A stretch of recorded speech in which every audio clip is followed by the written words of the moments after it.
तो हेलो दोस्तों, स्वागत है आज फिर से हमारे एक नए वीडियो में। तो दोस्तों, आज की कहानी हमारी अश्वत्थामा से रिलेटेड है।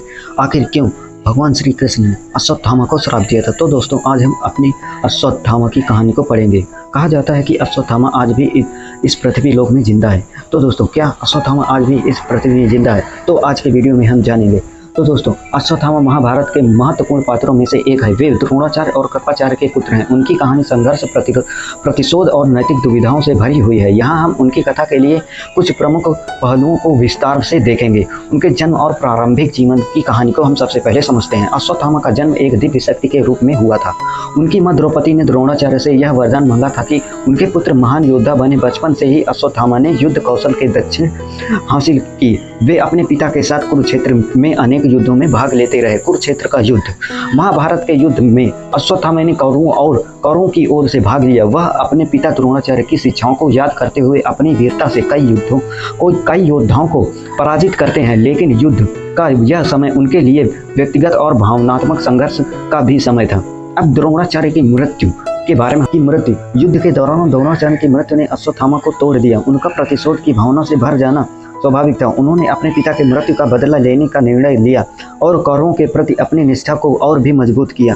प्रतिरोध की योजना। अब चौथा पॉइंट है हमारा, प्रतिरोध की योजना। अश्वत्थामा ने रात के अंधेरे में पांडवों के शिविर पर हमला करने की योजना बनाई। उन्होंने सोचा कि अगर वह पांडवों को मार देंगे तो उनके पिता की आत्मा को शांति मिलेगी। उनकी योजना के अनुसार उन्होंने अब सभी पांडवों को मारने का निश्चय किया।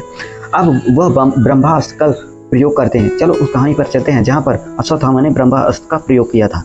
अश्वत्थामा ने अपने प्रतिशोध को पूरा करने के लिए ब्रह्मास्त्र का उपयोग किया। यह एक दिव्य अस्त्र था जो केवल उसके जैसे महान योद्धा द्वारा ही चलाया जा सकता था। हालांकि उन्होंने इस अस्त्र को चलाने से पहले यह सुनिश्चित नहीं किया कि उसका परिणाम क्या होगा। पांडवों का हाहाकार।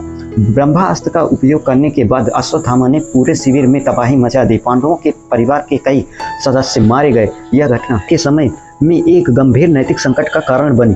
अब उसका दुष्परिणाम, अश्वत्थामा की ब्रह्मास्त्र चलाने का दुष्परिणाम क्या हुआ? अश्वत्थामा का यह कदम एक नाशमयी और अंधे प्रतिशोध का प्रतीक बन गया। पांडवों ने उन्हें पकड़ लिया और उन्हें दंडित करने का निर्णय किया। उनके कार्यों ने उन्हें और भी अधिक दोषी ठहराया। अश्वत्थामा का श्राप। महाभारत के बाद जब अश्वत्थामा को अपने कार्यों का फल मिला तो भगवान श्री कृष्ण ने उन्हें श्राप दिया कि उन्हें कहा गया कि वह सदैव भटकते रहेंगे और किसी भी भूमि पर उन्हें शांति नहीं मिलेगी, उन्हें मृत्यु प्राप्त नहीं होगी। भगवान श्री कृष्ण ने अश्वत्थामा को कहा कि तुम इसी पृथ्वी लोक पर भटकते रहोगे, तुम्हें मृत्यु नहीं आएगी और तुम मृत्यु के लिए तरसोगे। तो दोस्तों, इस कहानी से हमें यह सीख मिलती है कि हमें किसी के प्रति बदले की भावना नहीं रखनी चाहिए। तो आपको अगर इस कहानी से कोई सीख मिली हो तो हमारे चैनल को सब्सक्राइब जरूर करें और अंत तक बने रहने की